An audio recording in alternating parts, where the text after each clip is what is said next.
Sorry, man. Fruits. Love my fruits. You know, like I said, my last video, I'm a big dude, man.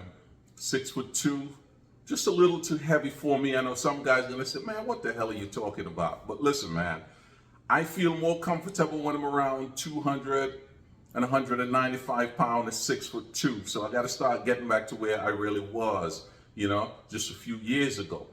But anyway, man, that's not what I really want to talk about here. I want to thank all you guys for coming back, watching my videos. Truly appreciate you guys very much. I want to thank you to all the brand new subscribers that I got. Truly appreciate you guys very much. I want to thank you to the few members that I have. I want to thank you guys very much. You know, but let's just jump straight into this video here. And here's what I really wanted to talk about.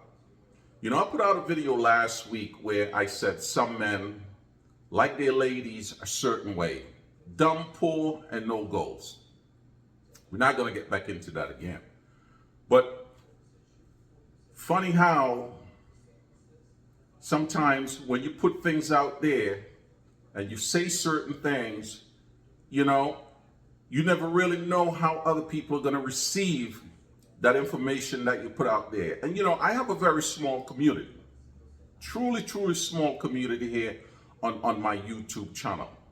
But there are some people who watch me on the low that I don't know who they really are, you know? But anyway, I was at a gas station over on Rainbow and Cheyenne filling up my car. So I was filling up my car, this dude looked at me. I see he got out of his car, he was walking into the store, maybe to pay for the gas or get something else. And he stopped at the door again and he looked at me. And he said, "You're Smooth Lee, right?" I look at him and say, "Yeah, man." You know, of course, I'm like, you know, I was a little taken aback because that never really happened to me before, you know? So he says, "Hey, when you finish gassing up your car, can you just wait a minute?" I said, "I'm going to be here for a while," because, you know, my car was empty, you know, it really was. So he went in and came back out with what he got in his hand. And, you know, there wasn't really a lot of people pulling up into the gas station to get gas. So him and I just stood out there and talked. It was just a beautiful day. And he said, you know, he started telling me his story. He said, you know something? He got out of the military a few years ago with a pension and disability.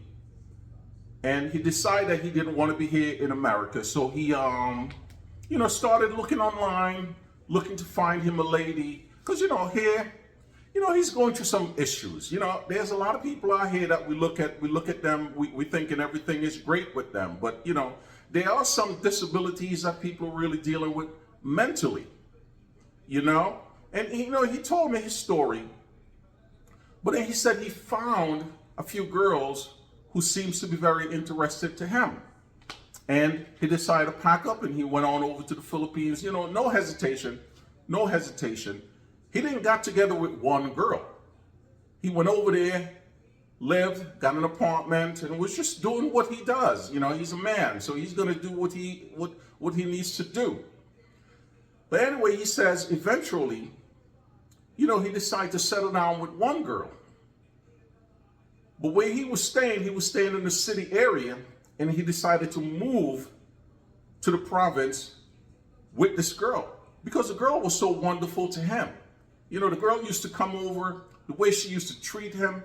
If he was sweating, you know, she would take a wet cloth, wipe his brow, wipe his forehead, wipe everything down. Hey, I remember that. I remember when I used to travel and we used to go over in Subic and we end up in those bars and you end up with some of those girls in those bars. I mean, you know, you're there sweating. These girls, man, they used to treat you as if you were the friggin', like you're the king. I don't know how it is now, but, you know, I'm talking way back in the 80s, you know. And, you know, for me, as a young man, I used to be like, man, what the hell? Why can't I get a woman in America to do that for me, you know? But you guys get where I'm going on with this. But he said he got hooked because this woman was like all over him like white on rice. You know, he got hooked because she was treating him so good. All the other ladies, they were treating him good, but not like this one. So he decided to say, all right, I'm going to go on up to the province, stay with this girl, stay where her family is, you know. They got a little place, build a little place on the family lot. Everything was going good for about a month or so. You know, then all of a sudden, things start changing. Family members now start looking at him as if he was the ATM machine. They had no goals to want to go out and do anything. They wanted him to be the banker for everything. And he said he started talking to his girl about, hey, listen, I need for you to let your family know that, you know, I don't mind helping, but I cannot be the banker for everybody's wonderful idea, the business that they want to create. You know, he said, I don't want to be the banker for them. He said that he thought the girl was going to be on his side, but it turned around to be that no. She didn't want to be on his side when it comes to her family not getting what she thinks the family deserve. She brought up things to him like, well, you know, you're staying here in the family lot. We're not really paying any bills here. So the money that you would spend where you were living in the city, you can take that money and help my family with their business. What are the business? What are the business out there that always fail in that exotic country? Sorry store. Somebody down the street have a ukai store. So now that person is doing good. So now they want to open up their ukai store on the same goddamn block. Okay, somebody's raising some pigs. So now I need to get into piggery. You understand? There are other people in the same village doing the same darn thing. But they want to copy what other people are doing. Like there is so much business to really go around. But he said after a while, you know, mentally his mind was so effed because he stopped taking the medication that he needed to take. He stopped doing the things that he needs to do for himself. And he just got worn down. In that short amount of time, he just got worn down. And he started giving in. But he realized with his little pension and his disability, together, it's a good amount. He said that money should start going really fast. Really, really fast. Because he was the banker now to set up the little piggery, build the little pens for the pig,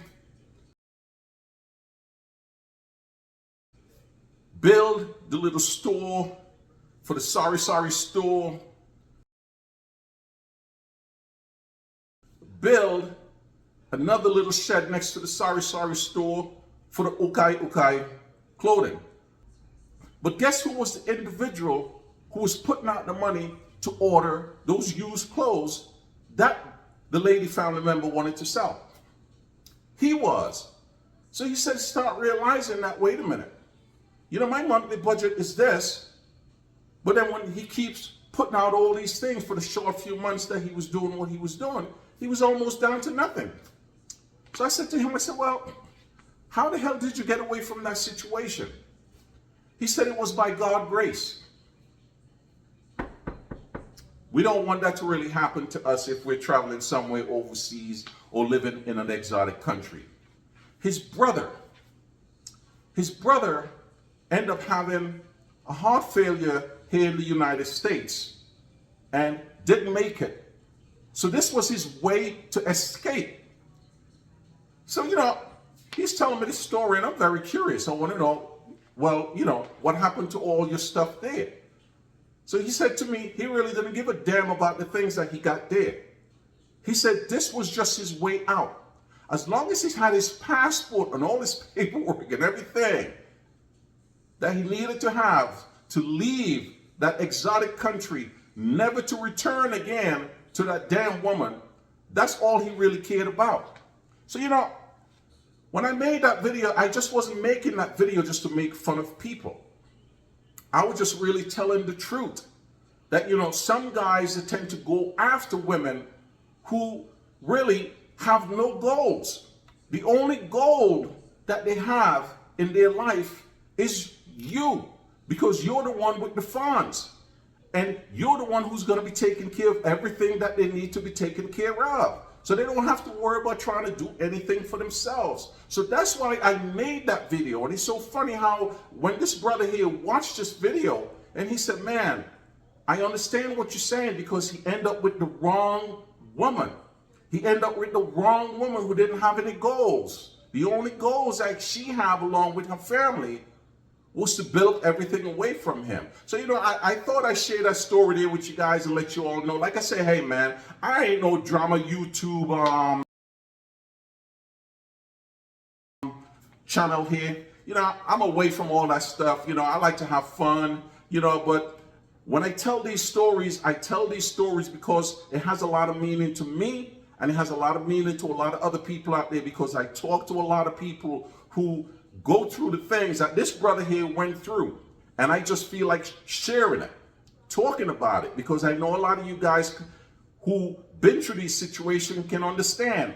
And for the men them who think that all these women over there are the best and they're the greatest, that's why guys like me share these stories. Even though I have a very small platform, it gets across to certain people, But hopefully you guys can learn from that, and you always know what it is with me, man. It is always peace and love, man.